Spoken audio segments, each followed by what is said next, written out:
Michael Jordan is widely recognized as the greatest icon in basketball history.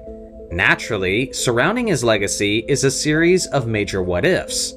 One of the biggest reasons for this is not because of his popularity alone, but it's because he did something that very few players ever do. He retired from the game of basketball on 3 separate occasions.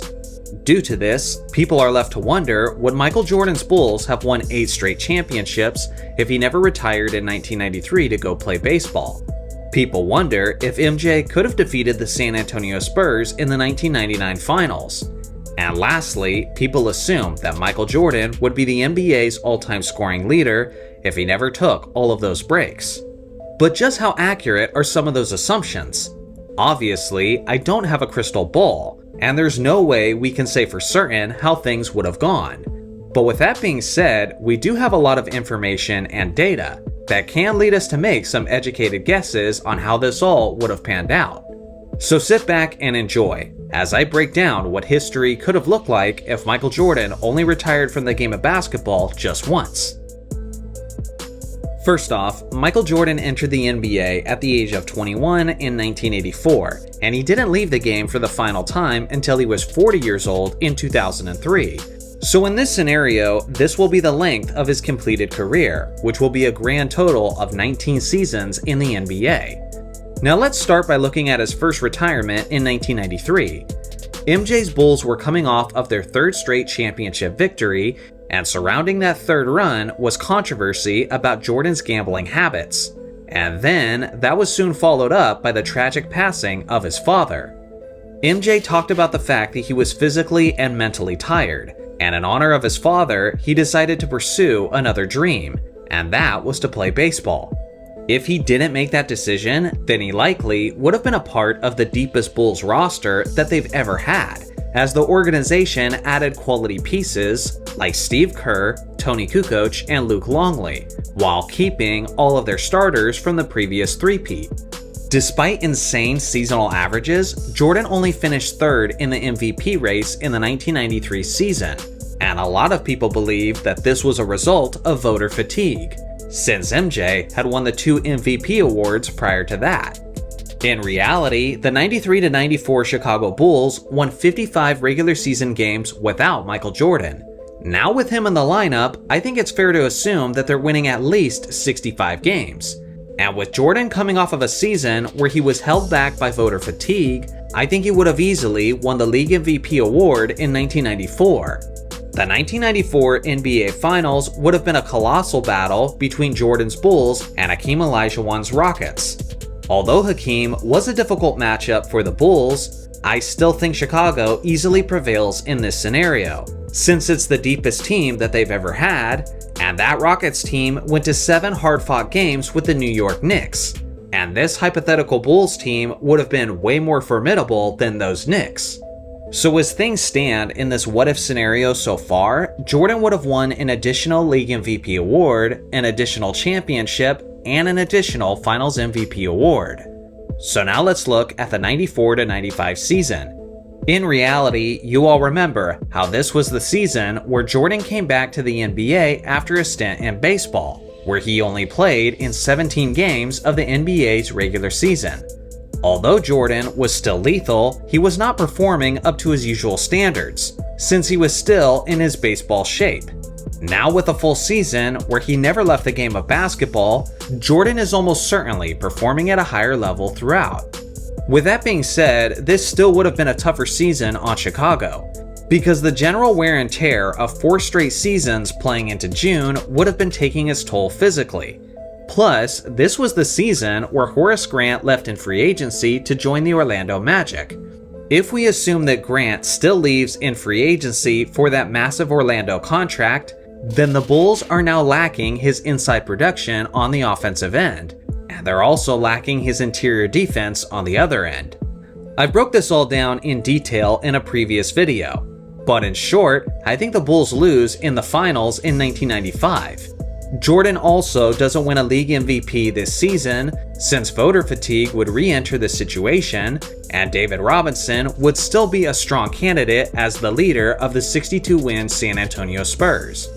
So now we assume that the 96, 97, and 98 season plays out exactly how it did before, as MJ added yet another three-peat and several more MVP trophies. Now, as we all can recall, in reality, Jordan retired for a second time at the end of the 1998 season, and the reason for this was because the Bulls general manager Jerry Krause fired Phil Jackson, regardless of the fact that he just led them to 3 straight titles.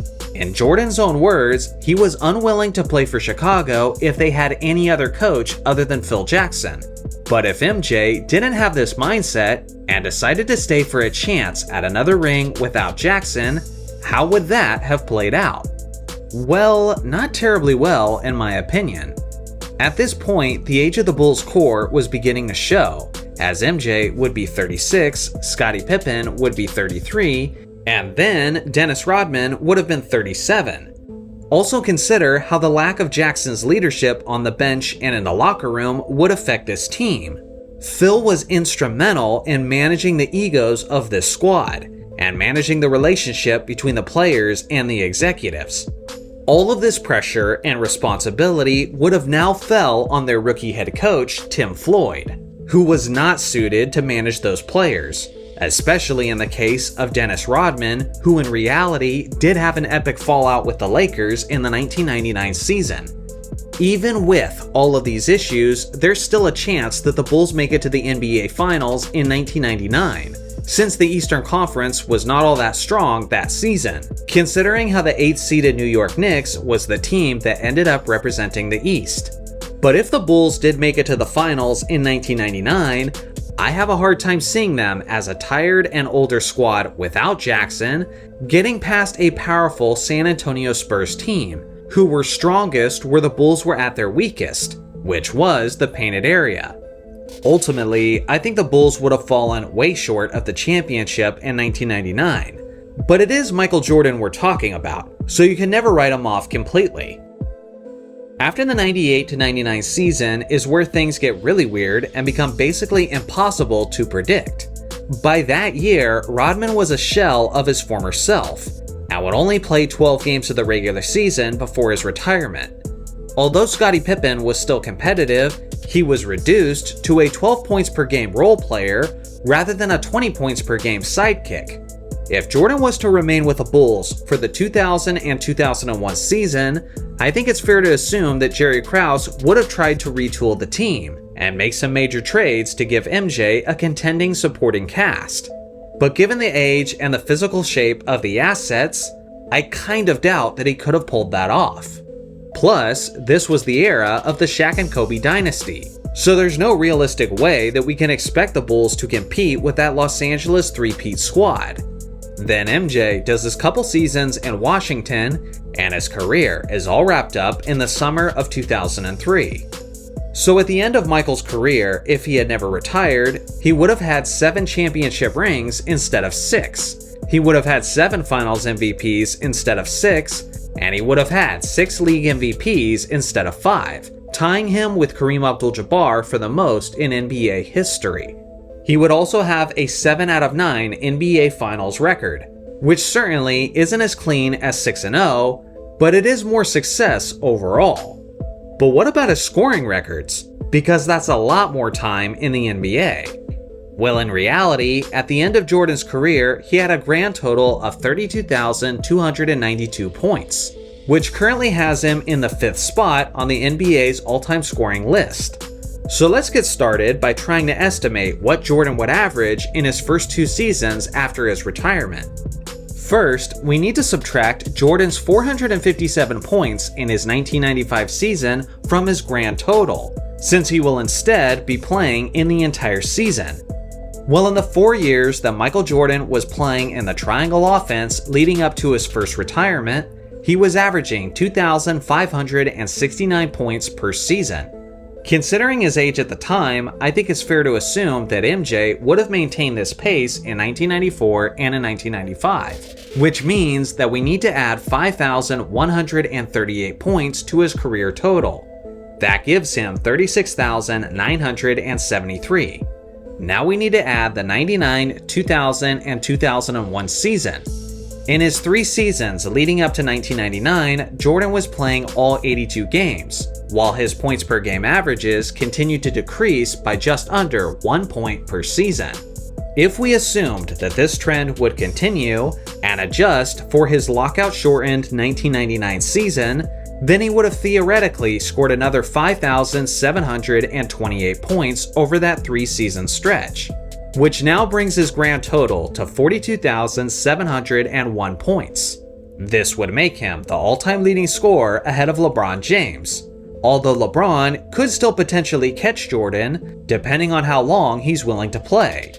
When you consider the fact that MJ played 3 seasons in college, while LeBron entered the NBA straight out of high school, it really gives you some perspective on just how insane Jordan's scoring actually was. So at the end of the day, 7 championships, 7 finals MVPs, 6 league MVPs, 11 first team all-defensive selections, the NBA's all-time leading scorer, and most people would be calling him the GOAT. So I guess not much really changes on that front. So what do you guys think? How would Jordan's career have played out if he had only retired once? I look forward to hearing your thoughts in the comment section below. Thanks for watching as always, make sure to like and subscribe for more basketball content, and I'll see you guys in the next video.